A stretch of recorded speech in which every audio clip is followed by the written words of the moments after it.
chicka wow wow. First, let's agree on some terminology. Technically, HTML5 refers to a specific version of HTML, hypertext markup language, that we all know and love, and it spells out the structure and content of web pages. However, when we talk about HTML5 as web developers and designers, and especially in the context of web applications, we're actually talking about a stack that includes HTML5. Kind of like this stack. In this stack, from bottom to top, we've got HTML at the base for structure and content.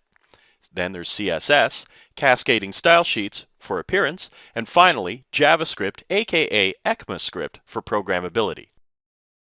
Now let's define rich internet applications for the purposes of this discussion. By rich internet applications, we mean those applications embedded within web pages that rely on a plug-in runtime such as Flash or Silverlight. There's been a lot of talk about HTML5 and rich internet applications, and it's the sort of socio-politico, religio, complexo, migrano stuff that we geeks like to argue about, partly because we have the time and talent invested in one or the other, and partly because that's the sort of intellectual exercise our big nerdy brains crave. But in the end, it's all about serving the users.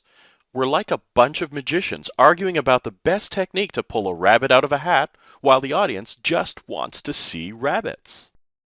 If you don't believe me, go out and interview random non-technical people on the street and ask them if they'd rather watch YouTube as Flash video or implement it with the video tag. For bonus points, ask where they stand on the H.264 versus OGG Theora issue.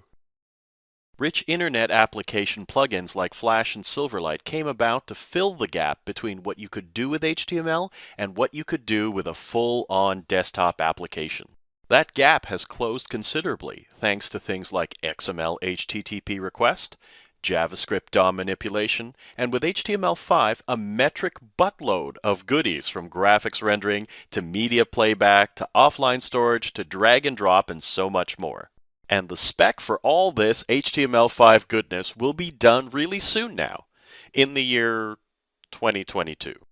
2022 is 12 years from now, and while I can't predict the future, what I can do is tell you what computing was like 12 years ago to illustrate the kind of changes that take place in that span of time. My system back then was a 233 megahertz laptop, 10 times slower than my current machine, had 96 megs of RAM, 40 times less memory. I was accessing the web on my blazing fast 56K modem. CD-ROM stores were popping up everywhere and thriving. The top-of-the-line handheld computing device was the Palm 3.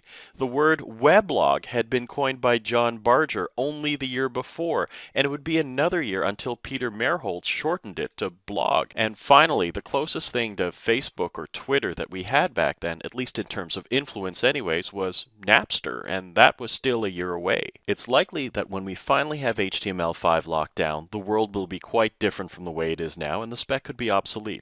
But that's okay. Although the final definition of HTML5 is a dozen years off, there's been a general consensus on many parts of it, and all the browser vendors are racing to implement those parts in slightly different, more or less compatible ways. Sometimes that means using browser-specific CSS, sometimes it means some browsers have implemented things that other browsers haven't, and sometimes it means that different browsers render things in different ways. In spite of all these minor annoyances and incompatibilities, this is still a good thing. HTML5 means we can write rich, interactive applications that serve the widest possible audience. It's not perfect, but the history of computing has always been about coming up with workarounds to build solutions with the available technology. One of these workarounds I've been talking about are rich internet application plugins like Silverlight and Flash.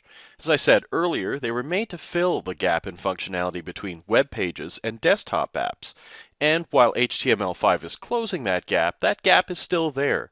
The existence of native phone applications, instead of them being all web-based, is proof of that. Rich internet application plugins, okay, you know what, I'm going to call them RIAs from now on. Well, They've been through many development and optimization cycles already. They're great for web apps that are heavy on performance, multimedia, or interactivity, whether they're business tools or games. Since they run on an independent runtime, they also provide the same experience regardless of the browser they're running in. For the time being, RIAs have these edges over HTML5. Now, that won't always be the case, but it will be for the next little while. The way I see it, it's a matter of choosing the right tool for the job. If the most important thing is to reach as wide an audience as possible, I'd say lean towards HTML5. On the other hand, if the most important thing is to provide rich, high-performance interactivity, I'd say lean towards RIAs. It doesn't have to be HTML5 versus RIAs, but rather HTML5 hooking up with RIAs where appropriate. They don't have to be married or even go out together all the time.